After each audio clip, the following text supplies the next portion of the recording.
नमः पार्वती पते हर हर महादेव। आइए आज दूसरे अध्याय का वर्णन करते हैं। देवराज को शिवलोक की प्राप्ति, चंचुला का संसार से वैराग्य। श्री शौनक जी ने कहा, आप धन्य हैं सूत जी, आप परमार्थ तत्व के ज्ञाता हैं। आपने हम पर कृपा करके हमें यह अद्भुत और दिव्य कथा सुनाई है। भूतल पर इस कथा के समान कल्याण का और कोई साधन नहीं है। आपकी कृपा से यह बात हमने समझ ली है। सूत जी, इस कथा के द्वारा कौन से पापी शुद्ध होते हैं, उन्हें कृपा पूर्वक बताकर इस जगत को कृतार्थ कीजिए। सूत जी बोले, मुने, जो मनुष्य पाप, दुराचार तथा काम, क्रोध, मद, लोभ में निरंतर डूबे रहते हैं, वे भी शिव पुराण पढ़ने पर अथवा सुनने से शुद्ध हो जाते हैं तथा उनके पापों का पूर्णतया नाश हो जाता है। इस विषय में मैं तुम्हें एक कथा सुनाता हूँ। बहुत पहले की बात है। किरातों के नगर में देवराज नाम का एक ब्राह्मण रहा करता था। वह ज्ञान में दुर्बल, गरीब, रस बेचने वाला तथा वैदिक धर्म से विमुख था। वह स्नान संध्या नहीं करता था तथा उसमें वैश्य वृत्ति बढ़ती ही जा रही थी। वह भक्तों को ठगता था। उसने अनेक मनुष्यों को मारकर उन सब का धन हड़प लिया था। उस पापी ने थोड़ा सा भी धन धर्म के काम में नहीं लगाया था। वह वैश्यगामी तथा आचार भ्रष्ट था। एक दिन वह घूमता हुआ देवयोग से प्रतिष्ठानपुर जा पहुंचा।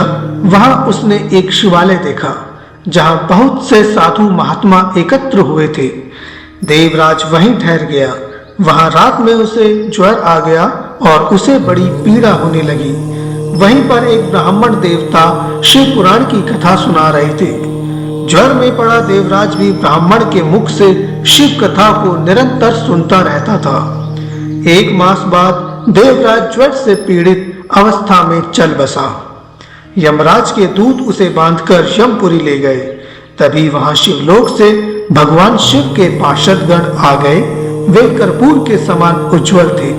उनके हाथ में त्रिशूल, संपूर्ण शरीर पर भस्म और गले में रुद्राक्ष की माला उनके शरीर की शोभा को बढ़ा रही थी।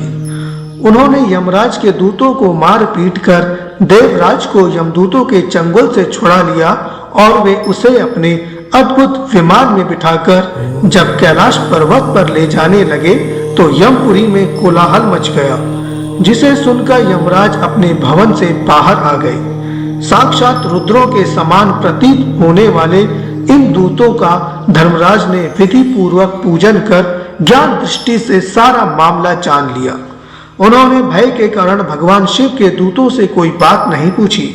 तत्पश्चात शिव दूत देवराज को लेकर कैलाश चले गए और वहां पहुंचकर उन्हें ब्राह्मण को करुणावतार महाराज शिव के हाथों में सौंप दिया। शौनक जी ने कहा, महाभाग सूत जी, आप सर्वज्ञ हैं। आपके कृपा प्रसाद से मैं कृतार्थ हुआ। बस इस इतिहास को सुनकर मेरा मन आनंदित हो गया है। अतः भगवान शिव में मेरे प्रेम बढ़ाने वाली दूसरी कथा भी कहिए। तो यह था आज का दूसरा अध्याय। अगले वीडियो में हम बात करेंगे बिंदु ब्राह्मण की कथा की, जो कि है तीसरे अध्याय में। तब तक के लिए ओम नमः पार्वती पते हर हर महादेव।